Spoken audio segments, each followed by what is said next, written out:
Hello everyone. आज इस video में हम पढ़ेंगे आर्कियोलॉजिकल सोर्सेज के बारे में। ठीक है, तो सोर्सेज ऑफ इंडियन हिस्ट्री में हम लिटरेरी सोर्सेज पहले पढ़ चुके हैं और आर्कियोलॉजिकल सोर्सेज आज हम स्टार्ट करेंगे। देखो, आर्कियोलॉजिकल सोर्सेज को ना बहुत पार्ट्स में डिवाइड किया गया है। अब आर्कियोलॉजिकल सोर्सेज कौन से सोर्सेज होते हैं? जो मटेरियल रिमेन्स होते हैं ना, जैसे किसी साइट पे जो हमें मटेरियल रिमेन्स मिले होते हैं, वो होते हैं आर्कियोलॉजिकल सोर्सेज। ठीक है, जैसे कि इंस्क्रिप्शंस, कॉइन, सील, मॉन्यूमेंट और स्कल्पचर। इसमें पॉटरी और बाकी अदर चीजें भी आती हैं, पर जो मेजर है हम वही पढ़ेंगे। ठीक है, इंस्क्रिप्शंस देखो, मोस्ट इम्पॉर्टेंट और जो मोस्ट रिलायबल सोर्स है, मतलब जो सबसे ज्यादा इम्पोर्टेंट सोर्स है हिस्ट्री का, वो है इंस्क्रिप्शन। इंस्क्रिप्शन को हम कह सकते हैं कि एक तरीके का रिकॉर्ड है। मतलब स्टोन्स पे या पिलर्स पे जो सिंबल बने होते हैं या जो लेटर्स उन पे एनग्रेव्ड छपे हुए या लिखे हुए होते हैं, वो इंस्क्रिप्शन है। ठीक है, इंस्क्रिप्शन जो है वो स्टोन्स पे, पिलर्स पे, रॉक पे, कॉपर प्लेट्स, वॉल्स, बिल्डिंग्स, इन पे एनग्रेव्ड होती है। ठीक है, द ओल्डेस्ट इंस्क्रिप्शन जो है वो है हड़प्पन स्क्रिप्ट। मतलब देखो, जो ओल्डेस्ट इंस्क्रिप्शन है वो हमें पता चलती है हड़प्पन स्क्रिप्ट से, क्योंकि ओल्डेस्ट सिविलाइजेशन हड़प्पन सिविलाइजेशन था।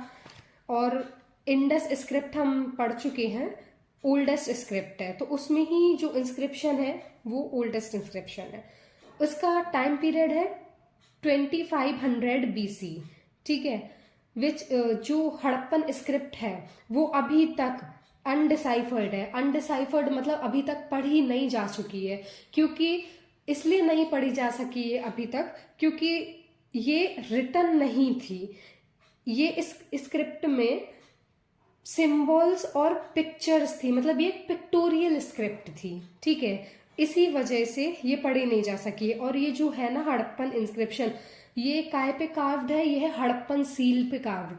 हम पढ़ चुके हैं कि जो हड़प्पन सिविलाइजेशन है ना, उसका एक सबसे डिस्टिंक्टिव फीचर जो उसे अलग बनाता है वो क्या था? हड़प्पन सील्स थी जिन पे इंस्क्रिप्शन है। ठीक है, जिन पे सिंबल्स या पिक्चर्स बनी थी। एक हमने पढ़ा था कि वन हॉर्न यूनिकॉर्न का सिंबल बना था उस पे। अर्लीएस्ट डिसाइफर्ड इंस्क्रिप्शन, मतलब देखो, वैसे तो ऑलमोस्ट जितनी भी इंस्क्रिप्शन या स्क्रिप्ट है वो अभी तक अनडिसाइफर्ड, मतलब पढ़ी नहीं जा चुकी है। पर जो सबसे पहली या अर्लीएस्ट पौराणिक पढ़ी जाने वाली इंस्क्रिप्शन है ना, वो है अशोकन एडिट्स। मतलब जो अशोकन इंस्क्रिप्शन हमें मिली है, ठीक है, जो कि स्टोन्स और पिलर पे, रॉक्स पे एनग्रेव्ड थी। इंस्क्रिप्शन जो है वो हमें बताती है मौर्य की हिस्ट्री के बारे में, मतलब मौर्यन जो टाइम पीरियड था उनकी हिस्ट्री के बारे में, अशोका की अचीवमेंट्स के बारे में। ठीक है, 14th सेंचुरी AD में 2 अशोकन पिलर इंस्क्रिप्शन मिली थी। एक मिली थी मेरठ में और दूसरी मिली थी टोपरा, हरियाणा में। ठीक है, लेकिन ये भी अनडिसाइफर्ड ही रही। मतलब ये जो स्क्रिप्ट थी इन्हें भी नहीं पढ़ा जा सका। ये दिल्ली ले जाई गई, वहां पे उन्होंने अपने पंडित से बोला कि इन्हें पढ़ने का प्रयत्न कीजिए, पर वो भी इन्हें नहीं समझ पाए, ना पढ़ पाए। ब्रिटिशर्स आए, उनने भी अटेम्प्ट किए कि वो इन स्क्रिप्ट को पढ़ सके, पर वो नहीं पढ़ पाए। ठीक है, फिर जो सबसे पहली डिसाइफर्ड स्क्रिप्ट या एपिग्राफी थी, जो एपिग्राफी, देखो, स्टडी ऑफ इंस्क्रिप्शन, मतलब स्टडी ऑफ इंस्क्रिप्शन, इंस्क्रिप्शन को जो लोग इंस्क्रिप्शन की पढ़ाई करते हैं उन्हें एपिग्राफिस्ट बोलते हैं, और study of inscription is known as epigraphy. ठीक है, तो जो पहली पढ़ी जाने वाली या पहली डिसाइफर्ड एपिग्राफी थी ना, वो जेम्स प्रिंसेप थे जिनने सबसे पहले स्क्रिप्ट पढ़ी। ये ईस्ट इंडिया कंपनी के एम्प्लॉय थे। ईस्ट इंडिया कंपनी जब बंगाल में इस्टेब्लिश हुई थी उसके एम्प्लॉय थे, और इन्होंने सबसे पहली स्क्रिप्ट पढ़ी थी। जेम्स प्रिंसेप ने डिसाइफर की थी ब्राह्मी स्क्रिप्ट। ठीक है, देखो, इंस्क्रिप्शन को भी अब 2 पार्ट्स में डिवाइड किया जा सकता है, ऑफिशियल और प्राइवेट इंस्क्रिप्शंस। ठीक है, ऑफिशियल इंस्क्रिप्शंस वो होती थी जो कोर्ट पोएट लिखते थे, मतलब जैसे जिनमें रूलर्स के रॉयल अचीवमेंट्स के बारे में मेंशन होता था। ठीक है, और प्राइवेट इंस्क्रिप्शंस वो होती थी जो टेम्पल्स वगैरह में मिलती थी, मतलब जैसे टेम्पल्स के स्टोन्स पे, पिलर्स पे, हम किसी पुराने मंदिर जाते हैं तो हम वहाँ पे देखते हैं कि वहाँ के पिलर्स पे या टेम्पल की वॉल्स पे कुछ ऐसे बने रहते हुए सिंबल, इंस्क्रिप्शन। ठीक है, देखो ऑफिशियल इंस्क्रिप्शन जो है वो रिकॉर्ड है काय का, रॉयल अचीवमेंट का, जो कि कोर्ट पोएट ने लिखी है, और इनको हम प्रशस्ति भी बोलते हैं। ठीक है, ऐसी ही एक प्रशस्ति है प्रज्ञा प्रशस्ति, इलाहाबाद पिलर इंस्क्रिप्शन। ठीक है, जो लिखी थी समुद्रगुप्त के कोर्ट पोएट ने, हरि सेन। अब देखो ऐसा तो है नहीं कि मतलब कुछ लोग ही ऐसे लिखते हो, जो रूलर्स रहते थे, कुछ रूलर्स ऐसे भी रहते थे वो अपनी तारीफ में खुद लिखवाते थे। ठीक है, उन्हें हम ऑफिशियल रिकॉर्ड में काउंट नहीं कर सकते हैं। इंस्क्रिप्शंस जो थी ऑफिशियल रिकॉर्ड की वो कॉपर प्लेट्स पे भी मिलती थी। देखो जो कॉपर प्लेट्स पे इंस्क्रिप्शन मिलती थी ना, उनका एक अलग ही रिलेवेंस होता था। वो होते थे अकाउंट्स, जैसे जो रूलर्स हैं उनने किसी को लैंड ग्रांट्स दी, ठीक है, दान में दी या लैंड ग्रांट्स दी, ये सब उन कॉपर प्लेट्स पे मेंशन रहता था कि किस रूलर ने कितनी लैंड ग्रांट्स दी हैं। मतलब जैसे किसी रूलर ने बहुत ही ज़्यादा अपने दान में दे दी ज़मीन, या किसी को एग्रीकल्चर करने के लिए दे दी, ये सब। ठीक है, अब आती है प्राइवेट इंस्क्रिप्शन। तो प्राइवेट इंस्क्रिप्शन मोस्टली टेम्पल्स में ही मिलेगी हमें ज़्यादातर। ठीक है, ये हमें इंफॉर्मेशन देती है टेम्पल्स के कंस्ट्रक्शन के बारे में। जैसे कि आज के टाइम पे हम देखते हैं कि कुछ लोग टेम्पल्स बनवाते हैं। ठीक है, तो कैसे टेम्पल के बाहर उनका एक अलग से ही एक पिलर या एक स्टोन टाइप से पत्थर लगा होता है जिस पे लिखा होता है कि इनके द्वारा ये टेम्पल का निर्माण किया गया है। ठीक है, तो वैसे ही पुराने टाइम पे भी हमें टेम्पल्स के डेट ऑफ कंस्ट्रक्शन पता चलती है, उस टाइम की लैंग्वेज, रीजनल लैंग्वेज जो थी वो पता चलती है। ठीक है, कॉइन्स। कॉइन्स जो है ना वो सेकंड मोस्ट इम्पॉर्टेंट सोर्स है इंडियन हिस्ट्री का। ठीक है, पहला मेजर इम्पॉर्टेंट या मोस्ट इम्पॉर्टेंट सोर्स है वो है इंस्क्रिप्शन, और जो सेकंड मोस्ट इम्पॉर्टेंट सोर्स है वो है कॉइन। ठीक है, कॉइन्स जो है वो मतलब एक्सकेवेशन मतलब जो आर्कियोलॉजिकल साइट्स पे खोज होती है उनमें मिलते हैं। वाइल डिगिंग मतलब जैसे किसी भी आर्कियोलॉजिकल साइट्स पे खुदाई हो रही हो या उस फील्ड को एक्सकेवेट किया जा रहा हो, उस पे कंस्ट्रक्शन होना हो, लाइक बिल्डिंग रोड्स या बिल्डिंग्स बन रही हो, तब हमें ऐसी जगहों से कॉइन्स मिलते हैं।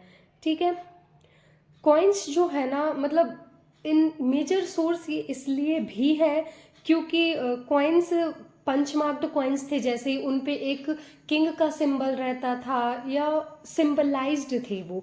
ठीक है, उन पे पंच मार्क रहता था, उन पे एक सिंबल बना हुआ रहता था, तो हमें उनसे पता चलता था कि किस टाइम पीरियड का है ये।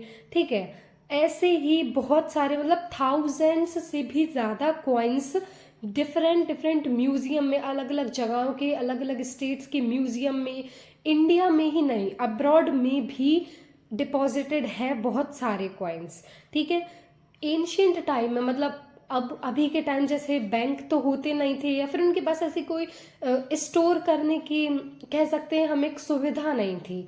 ठीक है, तो एंशियंट टाइम में जो कॉइन्स थे ना वो वेसल्स में, मतलब वो लोग कैसे हम अभी देखते हैं ना मूवीज में कि मटकों में कॉइन निकल रहे हैं, मतलब ऐसे वेसल्स में किसी भी पोर्ट्री में वो ऐसे अपने कॉइन्स स्टोर करके रखते थे। ठीक है, देखो अब एंशियंट कॉइन्स के बारे में कुछ जानते हैं, तो जो सबसे पहले कॉइन्स थे वो पंच मार्क्ड कॉइन्स थे। ठीक है, पंच मार्क्ड कॉइन्स जो थे वो मोस्ट ऑफ द कॉइन जो थे वो सिल्वर के बने हुए थे, तो और बहुत ही कम कॉइन्स ऐसे थे जो कॉपर के थे। ठीक है, और पंच मार्क्ड कॉइन्स, इनको पंच मार्क्ड इसलिए कहते हैं क्योंकि इन पे ना एक सिंबल बना हुआ होता था, ना इन पे कुछ लिखा हुआ होता था ना कुछ, बस सिंबल्स बने हुए होते थे। कुछ कॉइन्स ऐसे भी थे जैसे कि किसी रूलर ने कॉइन बनवाया तो उनने उस पे अपनी फोटो पंच मार्क्ड कराई।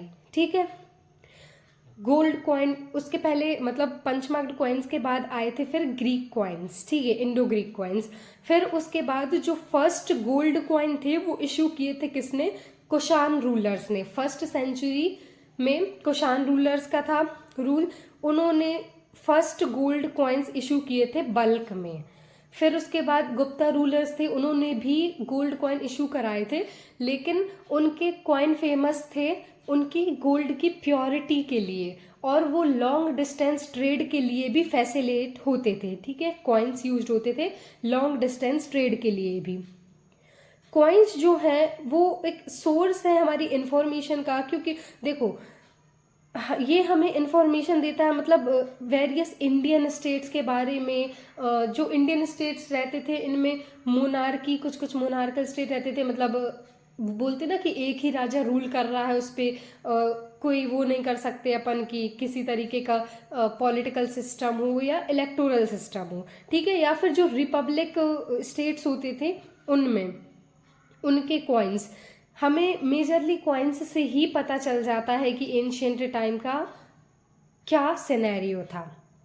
फिर इसके बाद तीसरा जो इम्पोर्टेंट सोर्स आता है आर्कियोलॉजी में वो है मॉन्यूमेंट्स। ठीक है, मॉन्यूमेंट्स लार्ज नंबर में एक्सकेवेट हुए थे, मतलब जो सिटी के रुइंस होते हैं ना, जैसे जैसे हड़प्पन सिविलाइजेशन था, ठीक है, वो डिक्लाइन हुआ तो उसके जो रुइंस थे, मतलब वो जब वो पूरी ख़त्म हो गई थी, वहाँ जाके जब हिस्टोरियंस ने एक्सकेवेट किया, जांच पड़ताल की, तब जाके उनको कुछ रिमेन्स मिले, उनको पता चला कि यहाँ पे भी सिटी थी, लाइक मोहनजोदारो था, वहाँ पे ड्रेनेज सिस्टम था, सिविलाइज्ड थे वो लोग। ठीक है, ये सब पता चलता है। टेम्पल्स देखो, अब मॉन्यूमेंट्स के अंदर तो आते हैं टेम्पल्स और स्कल्पचर। टेम्पल्स जो है, पुराने टेम्पल्स, अभी भी कितने सारे ऐसे कितने पुराने टेम्पल्स हैं जिन पे बाहर दीवारों पे कार्विंग्स बनी हुई है, पिलर्स बने हुए हैं। 12th में भी हमने पढ़ा था कि टेम्पल्स के बाहर गोपुरम्स बने रहते थे, मतलब एक बड़ा सा डोर बना रहता था। ठीक है, तो वो डोर क्या मार्क करता था, उस पर जो कार्विंग्स बनी रहती थी ना, वो अपने राजा के सक्सेशन को मार्क करता था। ठीक है, कि इस राजा ने बनवाया है, इस राजा ने ये जीत हासिल की है, तो वो अपनी जीत की कहानी उस पर कार्व कराते थे, मतलब उस पर छपवाते थे या बनवाते थे। ठीक है, जो टेम्पल और स्कल्पचर है ना, वो हमारी कंट्री में सब जगह मिल जाएंगे, किसी न किसी स्टेट में एक पुराना मंदिर हमें मिलेगा ही, हिस्टोरिकल मंदिर। ठीक है, और ये हमारे आर्ट और कल्चर के बारे में भी बताते हैं। स्कल्पचर पे आते हैं। ठीक है, स्कल्पचर जो है वो हमें सोशल, रिलीजियस और पॉलिटिकल हिस्ट्री बताते हैं। ठीक है, कैसे, मतलब इसके एग्जाम्पल देखते हैं, जैसे कि इंडस वैली सिविलाइजेशन है, उसमें हमें मिला था एक स्कल्पचर किसका, प्रीस्ट किंग का। तो उससे हमें क्या पता चला था कि प्रीस्ट किंग से हमें ये पता चला था कि कुछ हिस्टोरियंस का ये भी कहना था कि हड़प्पन सिविलाइजेशन में कोई रूलर नहीं था, कुछ का ये कहना था कि नहीं एक ही रूलर था। ठीक है, तो जैसे ही प्रीस्ट किंग का स्कल्पचर मिला तो ये तो उनको डिसाइड हो गया था कि हाँ वहाँ पे एक कोई अथॉरिटी थी जो कि सब कुछ मैनेज करती थी। तभी तो हड़प्पन सिविलाइजेशन के जो अलग अलग स्टेट्स थे, जैसे मोहनजोदारो, चावंदारो, इन सब में एक सेम तरीके की ब्रिक्स यूज हुई, सेम तरीके का पैटर्न नोटिस था। ठीक है, स्कल्पचर में टेम्पल्स भी आ जाते हैं, जो मंदिरों में देखा होगा आप लोगों ने कि दीवार पे बने हुए रहते हैं कुछ स्कल्पचर, कोई स्टोरी डेपिसिट करते हैं वो। ठीक है, सांची स्तूप इसका सबसे अच्छा एग्जाम्पल है। सांची में जो स्तूप है उन पे आप देखिए कभी जाके, ईस्टर्न गेटवे पे कितने सारे वो बने हुए हैं, कार्विंग्स बनी हुई है उस गेटवे पे, जो कि एक पूरी स्टोरी बताते हैं बुद्धिस्ट टाइम पीरियड की। ठीक है, और जो सांची स्तूप है उस पे भी बहुत अलग अलग तरीके की डिज़ाइंस नहीं, मतलब कार्विंग्स बनी हुई हैं, वो भी कुछ ना कुछ अपने आप में रेलेवेंस रखते हैं, वो भी एक स्टोरी बताते हैं। ठीक है, तो हमारा आर्कियोलॉजिकल सोर्सेज भी यहाँ पे कंप्लीट हो चुका है।